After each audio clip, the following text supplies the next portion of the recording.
So we want to think about what goes into writing a close reading paper. You notice there's two words there, reading and writing. They're connected with each other in this kind of assignment. And there's been a lot of questions and confusions about exactly how to do this sort of thing.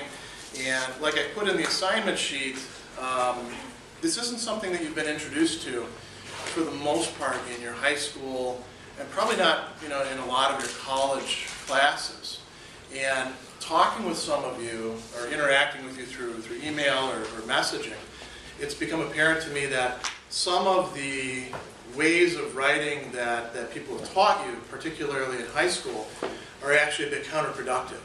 They told you things about writing that maybe they presented as being, this applies in every case, and you learned it because you're good students, but now it's actually going to be an impediment.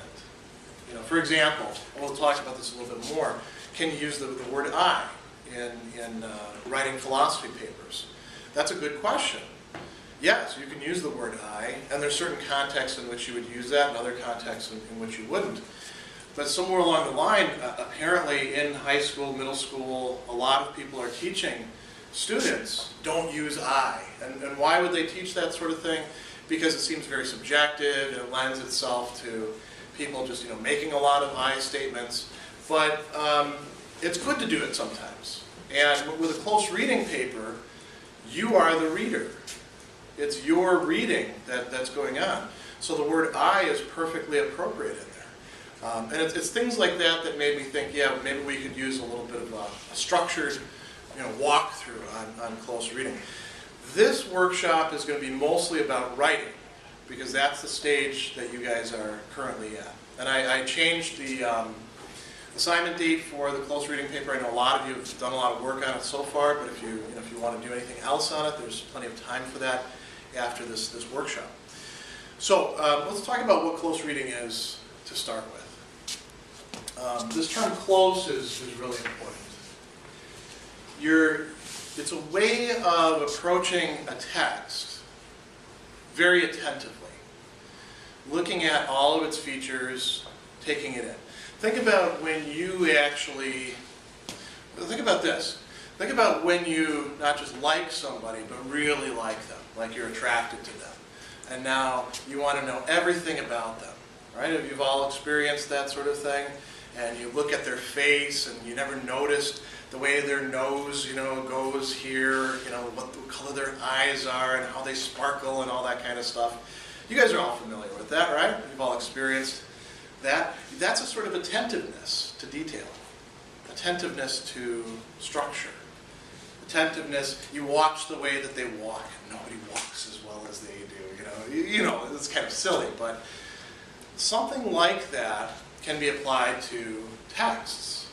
And every one of you has some things. It may not actually be texts that are written, but every one of you has some sort of narrative, some sort of song, some sort of thing that conveys meaning that you have paid that much attention to in the past. And I'm not saying you have to pay that much attention to Plato or Augustine in this close reading paper. I'm just saying it's along those sort of lines, that kind of attentiveness. So a close reading, it involves this back and forth process of reading. That's why it's called a close reading. Reading and writing. And reading some more. And writing some more. And what should be going on in the middle of it? Where do you fit in? I mean, you're doing the reading and you're doing the writing. So here's, a process. Here's a product. Thinking. You think in this interplay between the reading and the writing. And what are you reading? You're reading somebody else's thoughts that are written. And what are you ultimately producing? Something that actually conveys your own thoughts, right? Your own way of reinterpreting what it is that they were talking about. That's what makes it a close reading of Plato or of Aristotle or of Cicero or of Augustine. You're taking somebody else's thoughts, and in a way you're digesting them and making them your own. And the way that you're doing that does involve the processes of paying attention while you're reading. And you'll find that if you do some of the writing in parts, these things will sort of reinforce each other. You never get everything out of the first reading, or the second reading, or even the 30th reading. You never get everything that's in these classic texts. That's why they're classic texts. That's why we keep going back to them. A lot of other books turned out, you can get everything you need out of them the first time you read through them, so once you've done that, throw it away. You don't need to read it anymore. If you actually become interested in what's going on in Plato, you've got to keep reading him over and over and over again. It's like a sickness, in a way. It gets its hooks in you, or an addiction. I don't mean to put it in such pejorative terms, but it is, analogous to that. There's a wider context to this, which is part of why I'm bringing it up.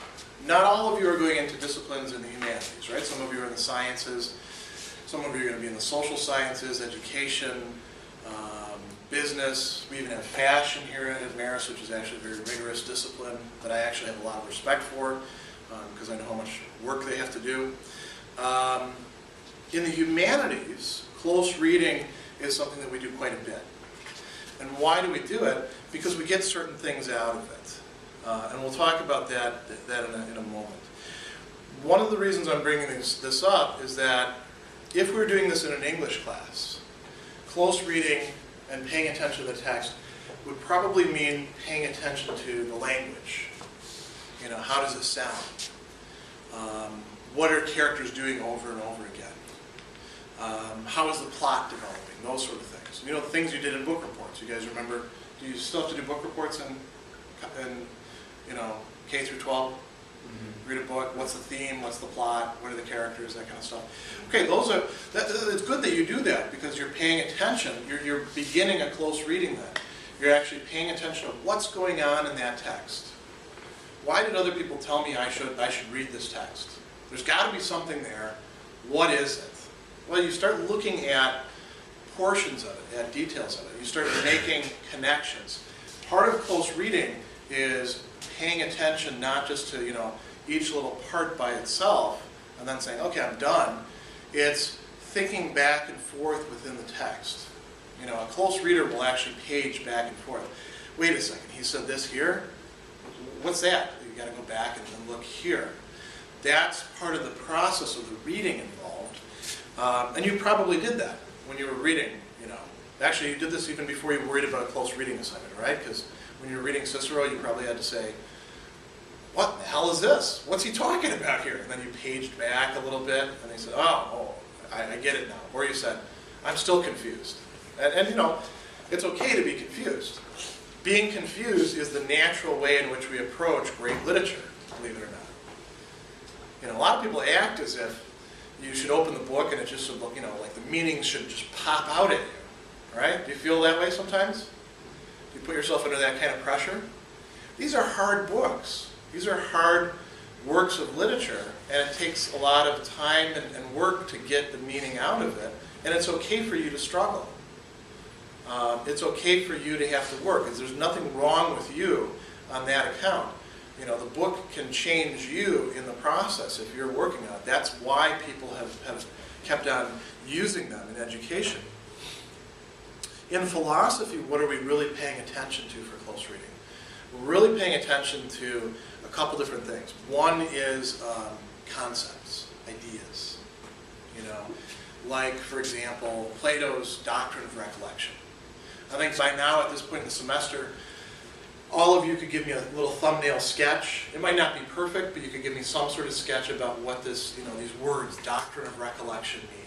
And if I asked you, show me in the two Platonic texts that we looked at, where is he talking about this? You could probably point to certain passages, couldn't you? That's a skill.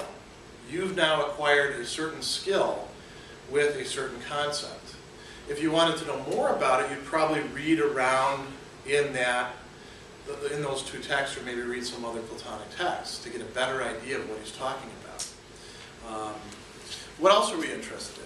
Arguments. philosophy is in large part about arguments. And arguments are saying, you know, here's what I think, here's why I think that. I don't think the soul survives after death. You know, that's a claim, right? You remember some people made that claim in the Phaedo. Why?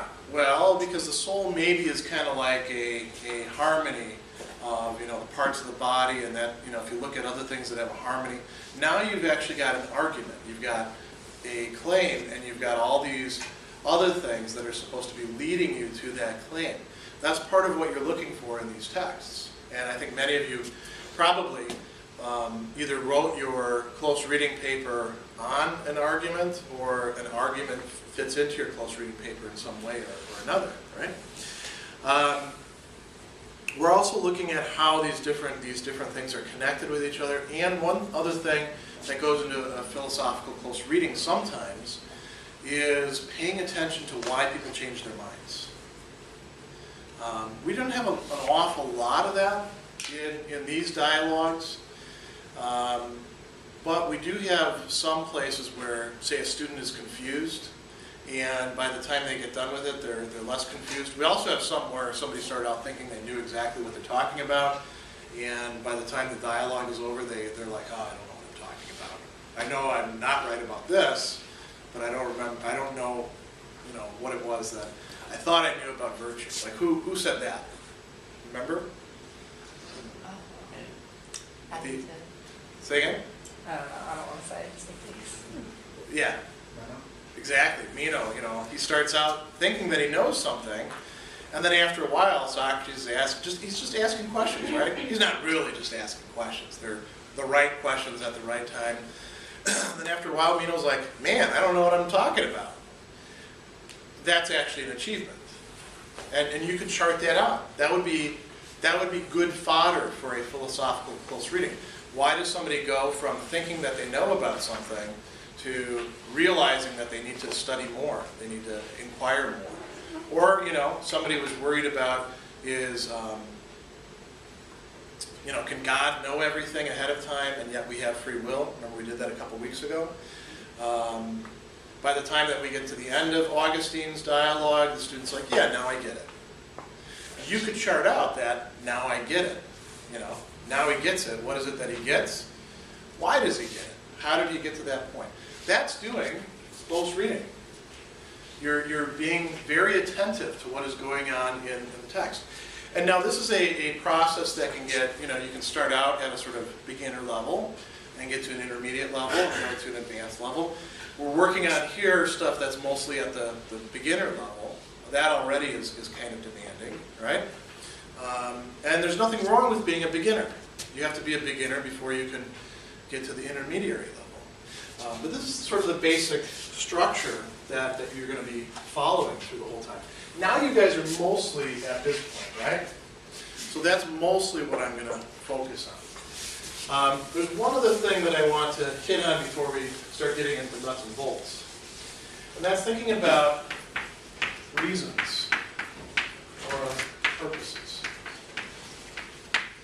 If you understand why you're doing an assignment, I think that helps, you know, clear away some of the worries, the concerns about whether you're getting it right, doesn't it? It also, you know, helps to get rid of the frustration that sometimes you feel like, why in the hell did he assign this crap to me? You know, this is nuts. Why do I have to do this, right? It helps you deal with that thing too, which is, you know, that's something that gets in your way as a student. So we do want to be able to clear it away. So what are the reasons why somebody might do a close reading? Well, let's start with one thing, you know. Get a grade, right? Who is that motivating in this class? Everybody should raise their hand, because you all want a good grade, right? That's important to you guys. That's okay, I understand that. Why else should you do a close reading? You know, we use Dr. Sadler.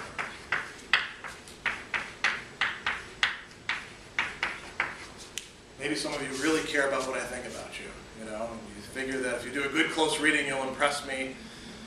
Yeah, you know, if that's motivating you, that's fine, you know. I like students, you know, I enjoy seeing you guys progress. But you don't have to make me happy or you know, make me think any particular way of it. If you do that, that's sort of like gravy.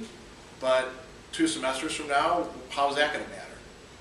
Grades will actually stick around for a while, right? Pleasing me, that's not going to last very long. Why else? What else is a good reason? Yeah. To understand what we're reading better. Okay, so gaining understanding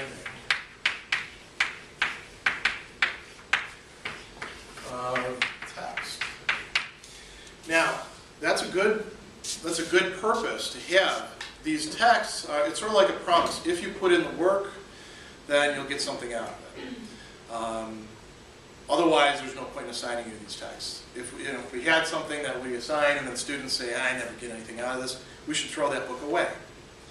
The library's full of good books, and it's also full of garbage books that we don't actually need. We have way more stuff being written than we possibly need. The text that we're assigning you, there's valuable stuff in there for you as who you are and who you're going to be that you got to work to understand if you want to have that as a possession for yourself. What else? That's an important thing, yeah. Gaining the ability to read difficult text. Yeah, that's really key. Gaining skill in reading and interpreting.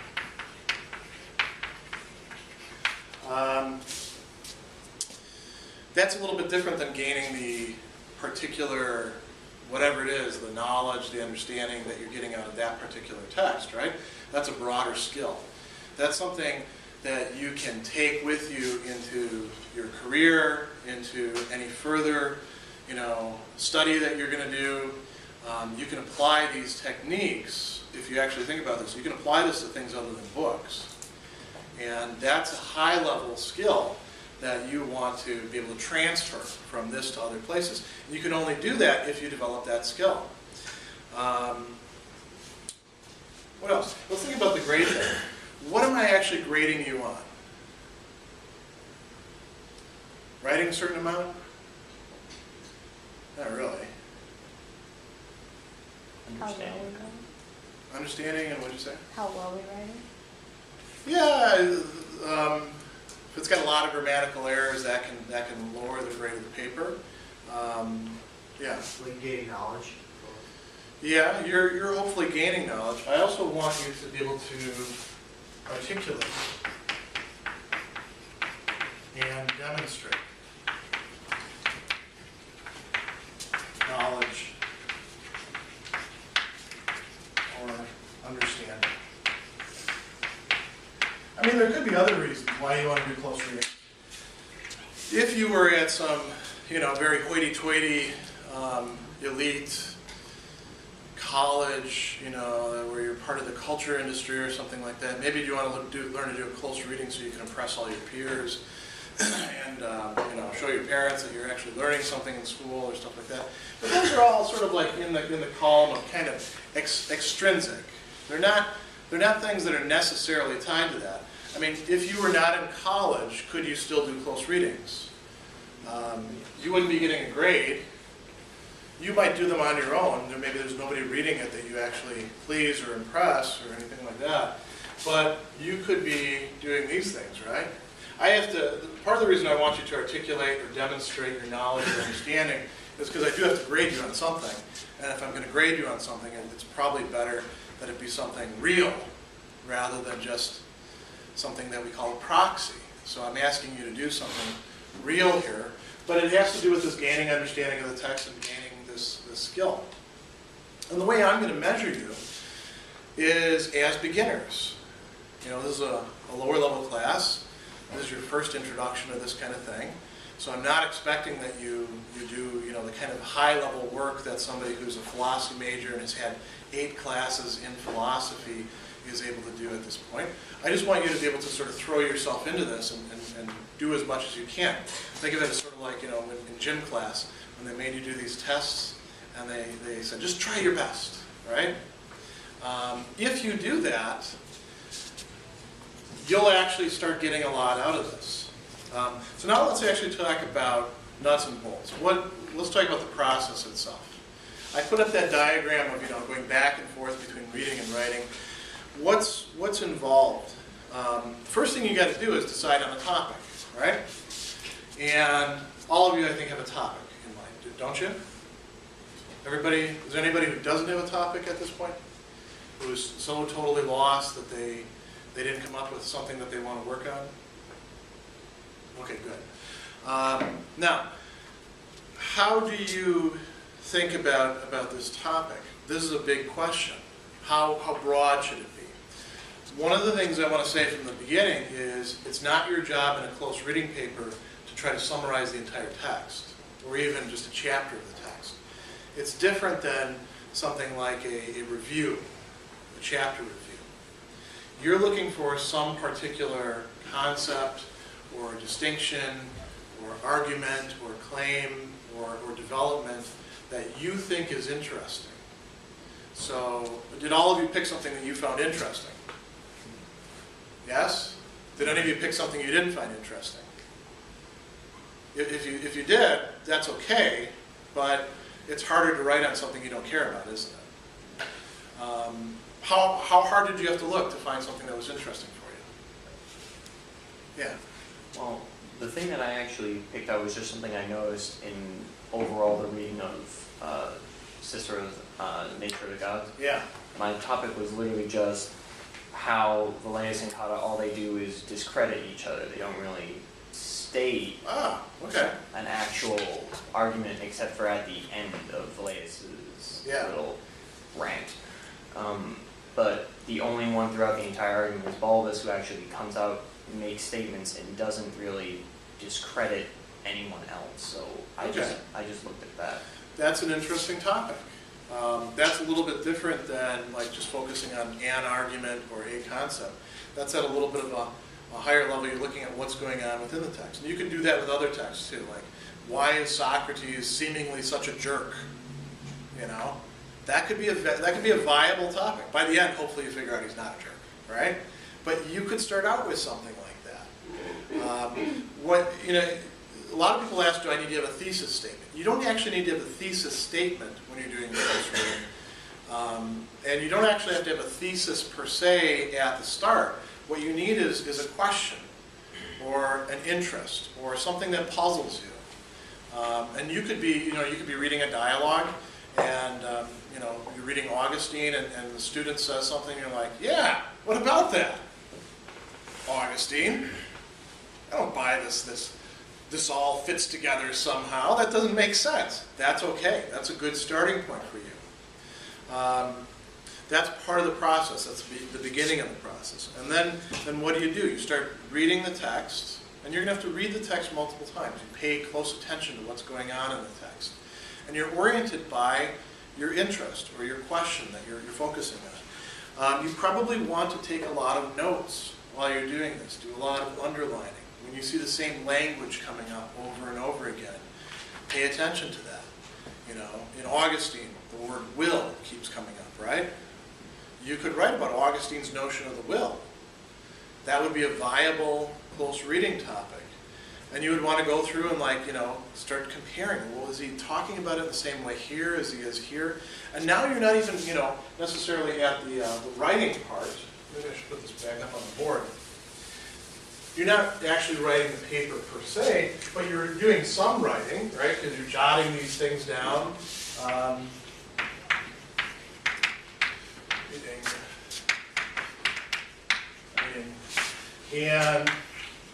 And you start out doing it at sort of a lower level, and then now I'm going to depict this by doing a slightly thicker arrow, right? It's getting more and more involved. This isn't the kind of paper that you're going to write at the last minute before it's due, because the process itself is a process of study and writing and taking notes. There's different strategies that you can use. There's no one-size-fits-all way of doing this. Some of you are better note takers. Some of you like to underline in the text. Some of you like to make charts and diagrams, right? Do whatever works for you. And you know, you can try out other strategies. If you see your roommate doing something that's useful for them, you say, I should try that. If it works for you, that's good. You have to be very pragmatic about this. The key is whether it helps you think about the text. And thinking is hard. Thinking is, you know, makes your head hurt sometimes, right? That's okay again. Your job in this whole process is to develop a certain level of expertise. You don't want to just understand things at a surface level. You want to understand, you know, expertise? Expertise. What separates the expert from somebody who's read Wikipedia and memorized Wikipedia? The expert understands why.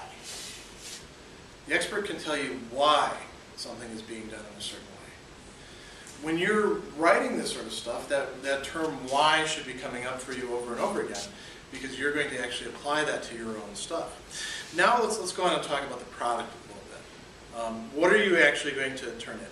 There's some formal requirements, and you know, I mean, those could vary from teacher to teacher to teacher. I don't really care much about documentation because I'm not really that interested in this particular paper and you're using outside sources.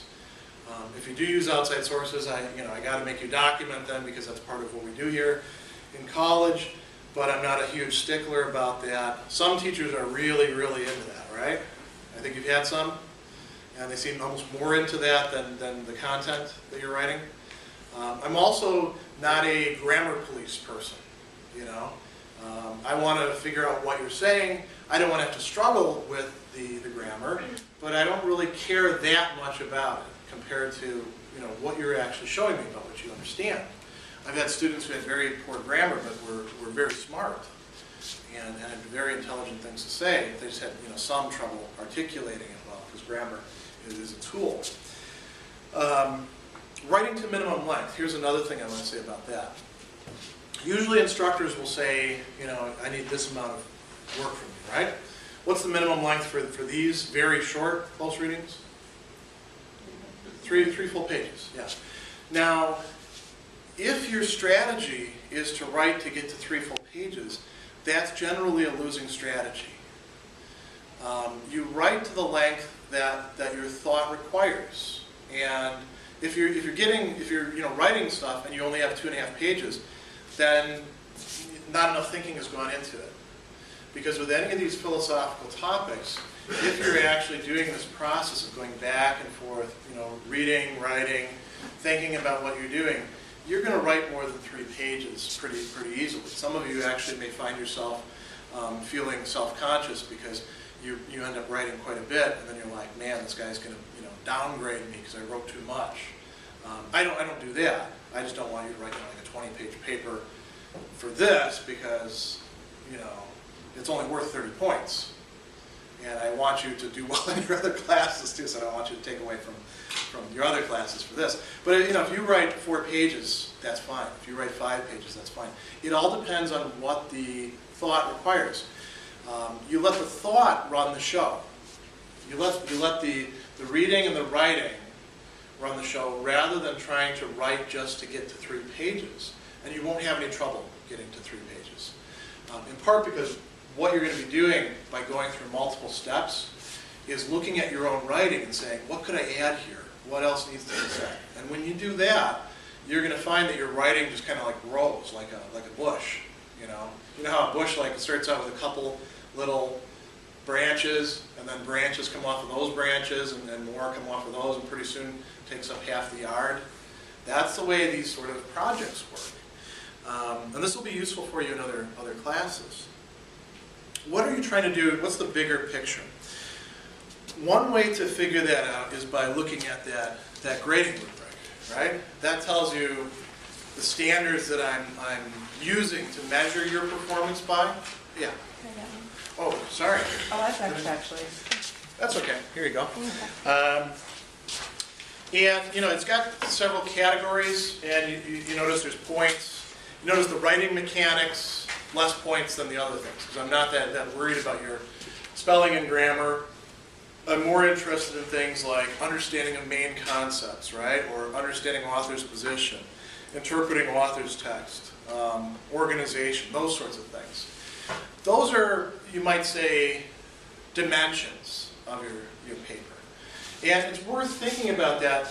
The further you get along in the writing process, the more you're close to, the closer you are to having a final draft, the more you're going to pay attention to that sort of stuff. But part of what you want to look at is on the assignment sheet. When I say,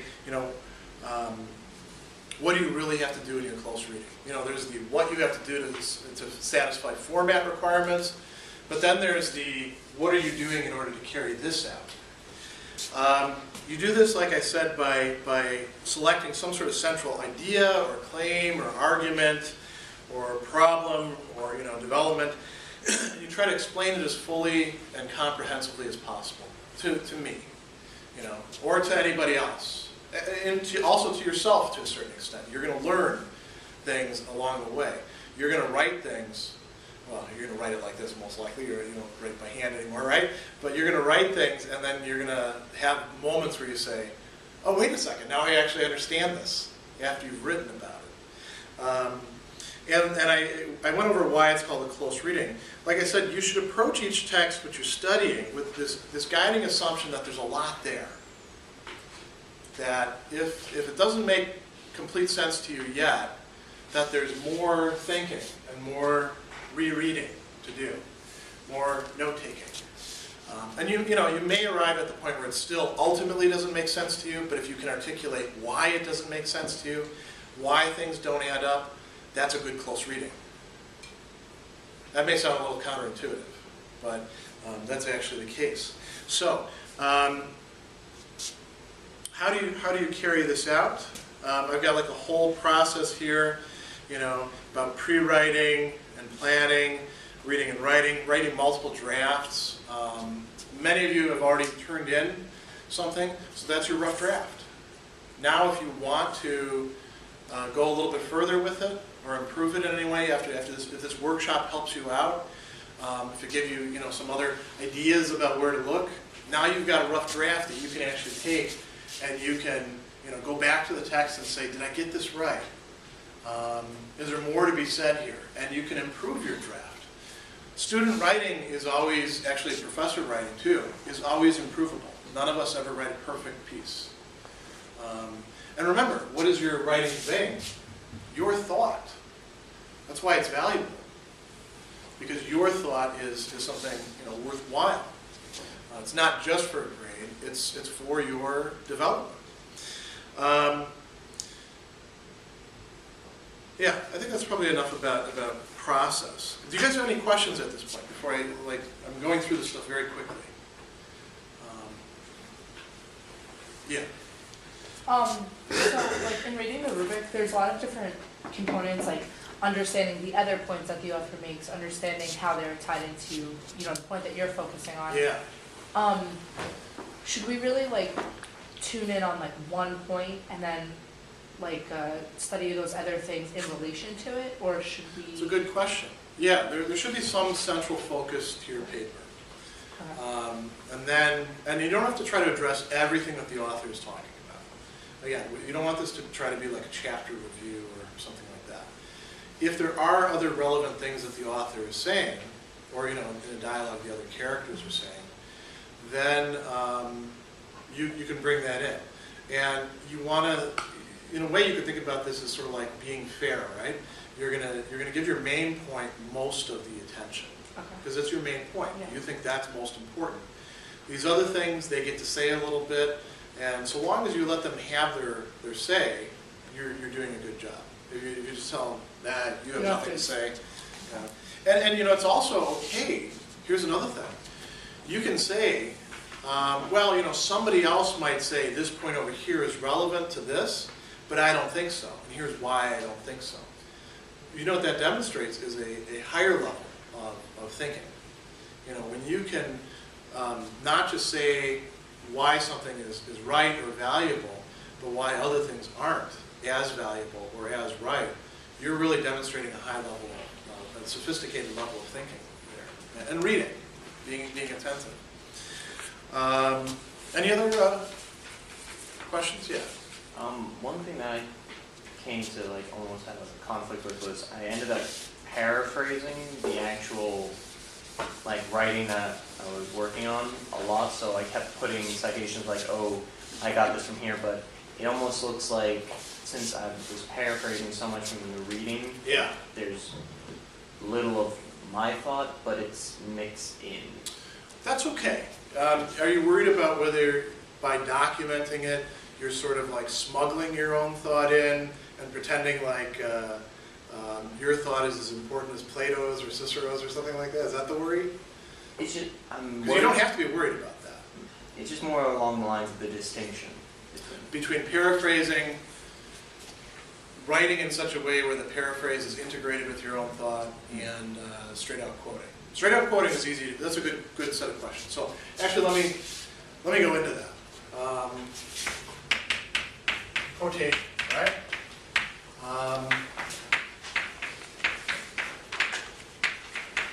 Paraphrasing, and then really what you're talking about is actually interpretation. You're not just putting it into your own words, it's the author's thoughts in your own words. That's what makes it paraphrasing, right?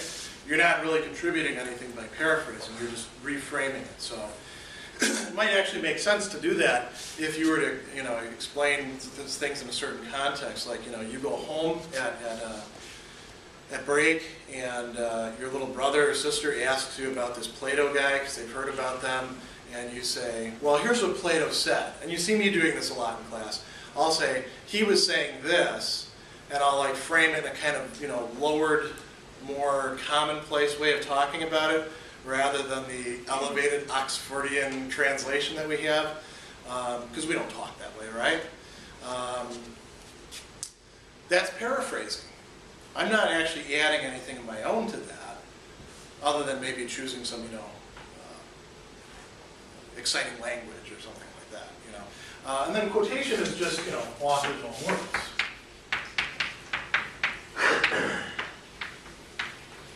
But when you're interpreting, you are sort of like you're saying, mixing or integrating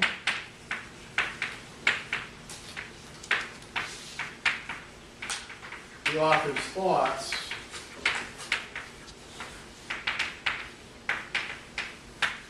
with your own. And that's okay. As a matter of fact, that's a good thing to be able to do. Now the question is, do you have to document that? Is that what the concern is, or? to a degree. Okay. It can't hurt. Parts of this may be in fact paraphrased, or you might actually have little snippets of quotation in there. That you can document. You don't necessarily need to document everything. And there's some things that are so basic, like Plato had a theory of the forms. You don't need to document that, because that's common knowledge, more or less, right? Plato had a theory of the forms which is difficult for an undergraduate student to wrap their head around. That's you actually carrying out some interpretation, right? Because I don't know too many people that are writing and telling us about undergraduate students and Plato. I'm sure there's somebody out there doing it, but I haven't read them. And Plato sure isn't telling us about undergraduate students, or his text isn't. Even if you read, Jowett's introduction or something like that, Jowett's not actually talking about that either. So, yeah, I think that could work quite well. It's okay, and I highly encourage you to be carrying out interpretation. I just want you to do it judiciously. As a matter of fact, again, it shows a high level of sophistication when you can take an author's thought and reframe it in your own words and tie it in with your own thoughts as well. That's part of what we do as professors. I'm doing close reading for you guys up here at the lectern quite a bit. I don't know if you realize that. One of the things that I want to address that I think is really important we'll spend maybe 5 minutes on. And here I want a lot of questions or comments or stuff like that from you. Things you learned about writing that are worrying you about this paper. So, first, can I use I? All right? How many of you learned that you're not supposed to use the word I? Wow, that's a lot. And when I asked about this, I found out it's not just in high school, but also even some college writing classes. They shouldn't have taught you that as a rule that's supposed to apply across the board all the time. Why not? Because it doesn't apply across the board all the time. When should you use the word I? Yeah. When discussing your own opinions and thoughts. Yeah, it makes perfect sense. What are you going to do? Put it in third person? Ms. Or Mr. So-and-so believes that. You're going to talk about yourself the way, Marines are taught to in the third person. That would be really weird. There are a few people who do talk about themselves that way in philosophy, but they're really eccentric people. No, you should feel free to use the word I. You don't need to use it all the time. Like, you don't need to say, and you also don't have to go to the other extreme of saying, in my opinion, before everything you're making is a claim, because I know it's your opinion because it's your paper, right? So you don't have to use that as a qualification. But it's perfectly appropriate, certainly, especially towards the end, for you to be saying, I think. You're the one who wrote the paper. You're the one who put in the work. You're the one who's been doing the reading and taking the notes. Presumably, you have something intelligent to say about Plato, Cicero, Aristotle, whoever you're writing on, because that's what I'm looking for from you. So it's okay to use that language. I want you to feel all right about that. But when you use the word I want you to always keep this in the back. That question, why? Don't just tell people, I feel this way, I think this way. Give them a reason, and a plausible reason. Not just, I feel this way because I feel this way. I feel this way because, Plato, I think, is doing something like this over here, and that strikes me as unfair. It's okay to criticize, too. So long as you can say why. That's the key thing. What else? Thesis statements. Do you have to have a thesis statement that you put in the first paragraph? No.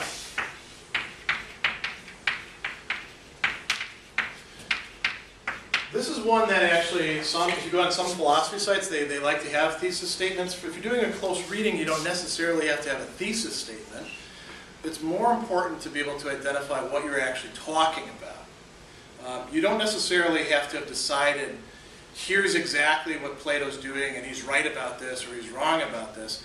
But you should be able to articulate, hey, I'm going to write about the theory of recollection, and how it shows up in the Meno and the Phaedo, and whether there's any differences between the two of those. So you don't need something necessarily like a thesis statement. I've had students ask me before, do I have to write in 5 paragraphs? Did you guys learn the 5-paragraph essay? Throw that stuff out completely. You don't need to think about that. You write as many paragraphs as the writing needs. And you don't have to do, the first paragraph does not have to be some long thing about, in the beginning, there was Plato, and then there was Aristotle, or anything like that. You don't have to do anything snazzy, anything catchy. You're doing a scholarly paper here. You don't have to try to get our attention at the beginning, because you're not writing copy for an advertisement, or writing an essay for a popular journal. You're doing academic writing. At the end, it's good to have a conclusion where you do sum things up. That's helpful, rather than just ending with, well, that's all, folks, or something like that. What else have you guys been taught that when you're writing this, you're like, man, I'm not sure if I need to apply this or not? What are other concerns? Yeah. Most of the time when I was making an argument, I was always told to have like a quote that backs this up. Oh, now, okay. if you have an argument, you can't just base it off of your straight opinion. Okay, that's a good question.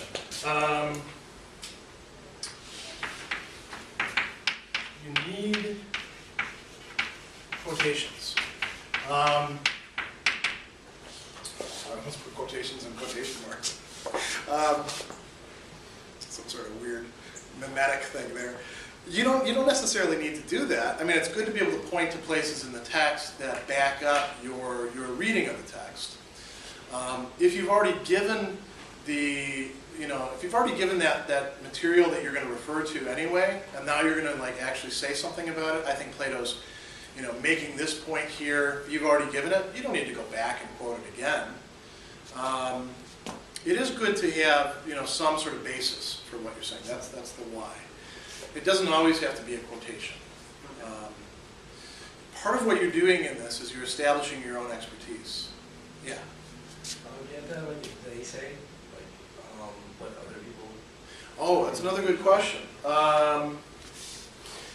If you were working at a higher level with this, at an intermediate or advanced level, then I would probably send you over to the library, or actually you can do it on your computer most likely since we have electronic everything. And I would say, I want you to find what 2 other people have had to say about your topic and react to what they're saying. At this level, you don't need to. At this level, I'm content to have you just, grappling with Cicero or Plato or Augustine. That's tough enough to begin with, isn't it? So you don't have to bring in a secondary source that either backs up what you're saying or you're reacting against it and saying why they're wrong. And those 2 questions are kind of related, aren't they? Yeah. What if we were to like tie in another philosopher and their ideas relating to the subject matter? Okay. Like if they could be consistent with the one that we're studying. That's a good question too. If you feel that you've got a good enough background in that, then that makes sense for you to do that. You don't have to do that. Okay. There's no requirement that you do that. Again, there you're starting to get to a more intermediate level of understanding. And that might be something, especially if you were like at a advanced level, then I'd require you to, you're going to talk about Plato, tell me about Aristotle too, or, tell me about, you're going to talk about Plato's Socrates, tell me about Xenophon's Socrates. But this is an intro level class, so there's no requirement that you do anything like that. Any other things that you heard or they drilled into you that are worrying you as you're writing, as you're approaching these things? If you think of things like that, send them to me, because I'd actually like to make a list sometime of things that people are being taught that I want them to unlearn. So for my students for the future, if you think of things like that, send them to me, okay? Let's look at the grading rubric now, step by step. And then what we're going to do, actually maybe I won't have you exchange papers with each other, I'll just have you apply this to your own paper. So let's look at these different things. Notice there's 7 main things I'm looking for in your papers that I'm going to grade you on. And writing mechanics, I'm not going to talk much about that because, that's fairly straightforward, I think, right? Framing the general issue. You've got to tell me what this is about. Don't assume, and I don't think this is going to be a problem for any of you, but don't assume that the reader automatically knows exactly what you're writing about. You want to say what the issue is, and you also want to say what the relevance is. Why somebody else would be interested in this, why this topic matters. And that may not be apparent to you immediately, so you want to do a little thinking about that. It might often be helpful for you to talk with another person about this. Hey, I've got this paper I'm writing about this. Does that sound like an interesting topic to you? And they might say, no, that sounds super boring. Or they might say, yeah, because I've been wondering about this kind of thing myself. That could go into your paper. Why it's relevant to you as a person, why you picked that particular topic, that actually is part of its relevance.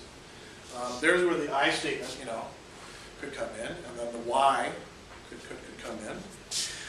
Understanding of main concepts. I'm looking for you to do 2 things there. One is that you show me you understand the concepts that you're working with. If you're going to bring something up, you want to make sure that you actually understand it. I also want you to note the connections between the different concepts. Do you see the difference between those 2 things? It's one thing to treat each one separately. It's another thing at a higher level to actually tie them together. And you don't have to do an awful lot of work to tie them together. You just tell me in a sentence or 2 how these are connected with each other. Understanding the author's position. I think this one's pretty straightforward, right? If you're telling me that Plato didn't believe in the forms, clearly that's wrong. right? You tell me that Augustine thought there was no God or that God is evil. Okay, there's something went wrong in the reading somewhere, right? But you want to show me that you actually understand the author's position. How do you get to understand the author's position? There's different ways, right? What's going to be your main tool, your main activity for understanding the author? Observing what they're stating. Yeah, reading and rereading, right? Is it okay to use outside sources to understand the author? What do you think? Can you go to an Internet Encyclopedia of Philosophy or Stanford Encyclopedia of Philosophy? I don't encourage Wikipedia quite as much because it's still not up to snuff. Yeah, those can be starting points. There's nothing wrong with you reading secondary sources. I don't want you to substitute that for your own thinking. But there's nothing wrong with using that as, to give you some structure at the beginning. I want you to be able to just, show me that you understand the author's position. And if the author is taking one position, but somebody else is taking a different position. So, don't confuse Meno with Plato, right? Who's speaking for Plato in the dialogues? Socrates, right. Or, is Augustine and his student, are they the same person? Obviously not. He calls one of them Augustine, and the other one is Evodius. So Evodius may not actually be speaking for Augustine. Interpreting the author's text. You want to give some reasoning, some maybe even argument for why you're interpreting the text the way that you are. And again, I'm not looking for something terribly complex or super high level, but just something. If you want to do a better job with this, you want to look at other possible interpretations. You want to say why your interpretation is the best one. And at this beginner level, you don't have to, I would say even if you just suggest one other possible interpretation, it's not like you have to tell me everything that anybody else could have ever thought about Aristotle. That would take you forever, right? I don't even do that in my writings, on Aristotle, and I'm an Aristotle scholar, because there's no way to sum up everybody's. But you can tell me what one other possible interpretation could be, and why your interpretation is better, why your view on things makes more sense. Quoting or paraphrasing, I do want you to quote and paraphrase, and there's kind of an art to being able to pick the right amount.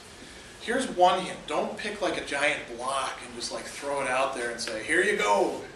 Now, we're all done. You want to break it up. And actually in that strategies for writing, I give that to you as one thing you want to think about. Try not to quote more than, say, a line or two at a time without interspersing your own writing, without integrating it with your own thought.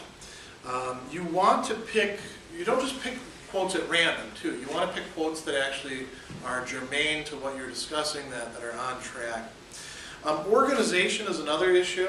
A lot of times students struggle with this quite a bit. I actually struggle with it myself because I think my thought is more clear than it is, even as a writer now.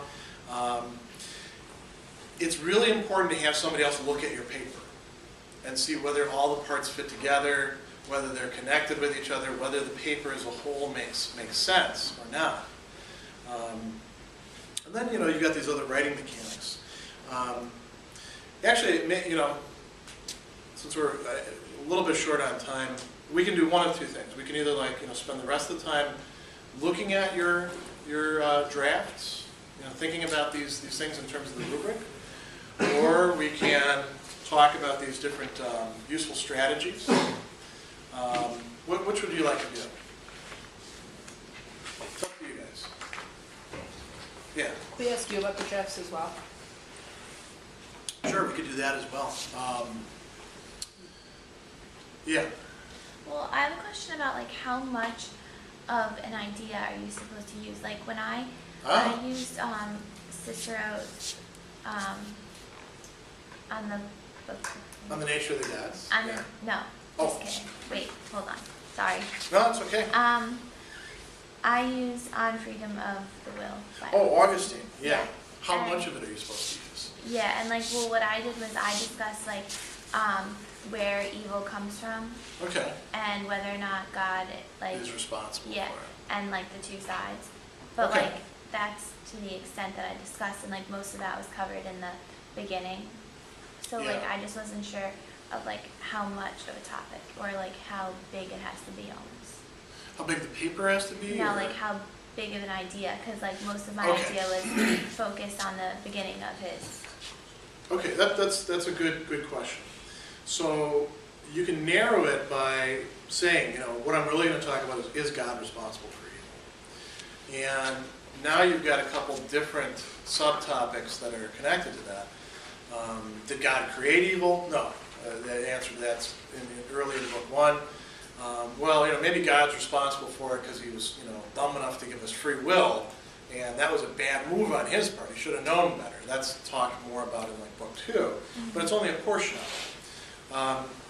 That's where I wish I hadn't erased the reading writing thing. That's where that goes back and forth. While you're taking notes and thinking about your topic, you go back to the text and you say, where in the text is this actually being talked about the most? Where do I want to put down my stakes? You know, and it may not be very much of the text. And that's okay. Again, don't feel like you have to summarize everything. And if you find your paper like sprawling out of control, you know, where you're feeling like you might actually write a 20-page paper, that's the time to pull back, you know, and to say, well, I can actually cut this in half, and the other half can be my second close reading paper for the class. Don't feel like you have to do everything in this one close reading paper. Does that help? Yeah. Okay. Yeah.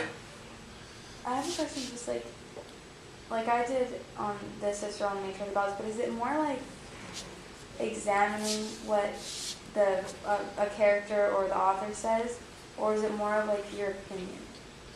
Well, Does that make sense? it's both. And when you're examining what the character of the author says, here's the linchpin. The character of the author is making certain claims. They're giving some reasons for those claims. You may have different feelings about those claims. You ought to have reasons for why you have different feelings. Or if you agree with them, you ought to have reasons why you think that they're actually right.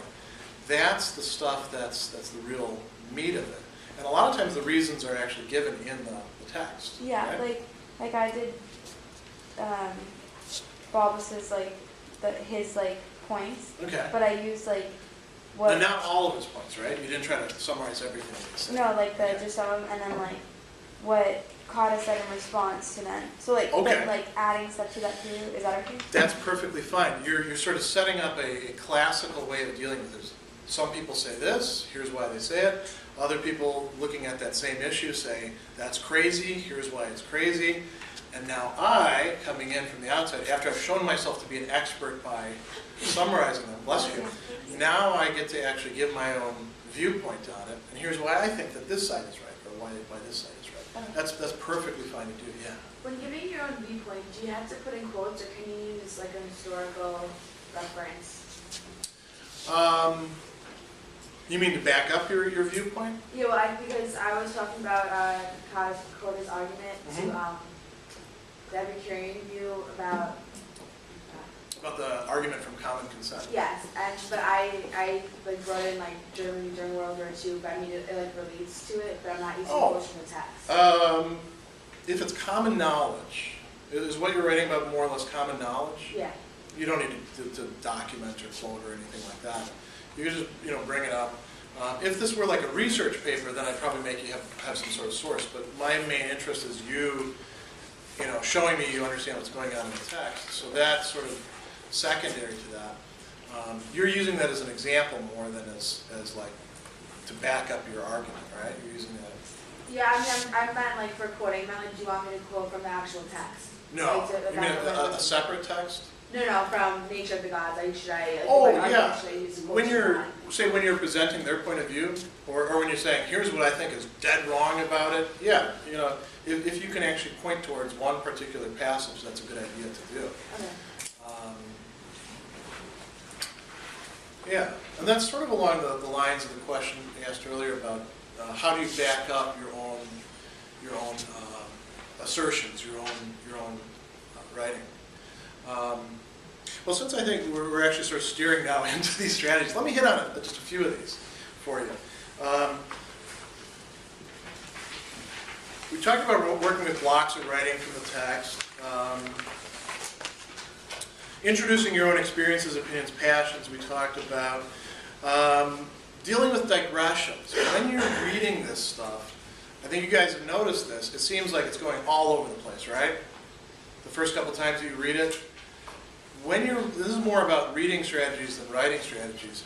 When you're reading through these, ask yourself, why is he going off in this direction at this point? What is he trying to get at? Because there's going to be some reason why Plato meandered off in this direction, why Augustine brought up, is killing, in self-defense okay? Or, with Cicero, they have a lot of digressions, don't they? Try to map out, maybe even on a piece of paper for yourself, how the different parts of the text are actually connected with each other, how these different topics inform each other. That's one bit of advice for dealing with these kinds of things. Reconstructing and analyzing arguments. This probably goes to some of the things that you guys were interested in as well. Try to get clear for yourself, and it may in fact help you to sort of chart it out. Some of you who are more visually inclined, chart out for yourself what the structure of the argument is. Don't be, like what I do on the handouts for you guys. You guys are, look at the handouts that I give you. I'm just doing exactly what I would like you to do for yourself. Not necessarily with the arguments that I did, but with other arguments. And you don't have to be wedded to the handouts that I give you. If you think that you have a better way to reconstruct the argument, if you think I missed something, it's okay for you to deviate from that. Because you're the one who's doing the work, it's your paper, it's your interaction with the text. Another thing you should try to do with the arguments, try to think whether there's assumptions to the arguments that are being mentioned in the text, or whether there's assumptions that these guys are making that you recognize that maybe they're not recognizing. And if you see those, if those would actually have to do with whether it's a good argument or bad argument, that's fair game for you. That's A-okay for you to point out. If you think Plato made a mistake, you can tell me Plato made a mistake, and you can use that I language. Just make sure to give me some sort of reason, some sort of line of reasoning for why your interpretation should be preferred, And I'm not looking for anything, again, I'm not looking for anything earth-shaking from you guys. This is your first encounter with these texts. I have something here about working well with distinctions. You notice like Augustine and Plato and all these people, they make distinctions, right? You can make distinctions too. You can say, well, I think Plato is half right. Here's the half I think he got right. Here's the half I think he got wrong. That's way more impressive to me and to any other reader than just saying, Plato's wrong, and here's why he's wrong. If you can actually say, here's where I think he actually is on track, here's where I think his argument was good so far, here's where I think it took the wrong turn. What are you showing me? That you really understand the material, right? That you really understand this argument, or this issue, or the distinction that you're making. Bless you. And you can use, there are distinctions against them too. Here'd be something to think about. Does Plato actually have knowledge according to Plato's understanding of knowledge? Maybe that's an open question. That's an interesting question that you could actually bring up. I would save that one sort of like for the end, because it's such a big issue that you would open up a lot of cans of worms by bringing it up. But there may be some points where you actually, I don't want to say are smarter than Plato at this point, or Cicero or something like that, but where you have a vantage point that you can see something they can't see, or didn't put into their text. It's okay for you to bring that up. That's an advance. That's something positive. I think sometimes when your writing teachers taught you stuff in the past, you always had to have evidence for every single claim that you're making. Does that sound about right? They wanted to wean you away from the habit of just saying I all the time. But they went a little bit to the other extreme, unfortunately. So I want you to feel free to do that. What else? Yeah, we've actually summarized a lot of these different useful strategies. How confident do you guys feel about applying this rubric to your own stuff? Does it make sense to you? Are there questions that you have specifically about using this rubric? I would encourage you, those of you who actually got a draft done, grade yourself with the rubric. And then ask, it might give you ideas about where you could improve things.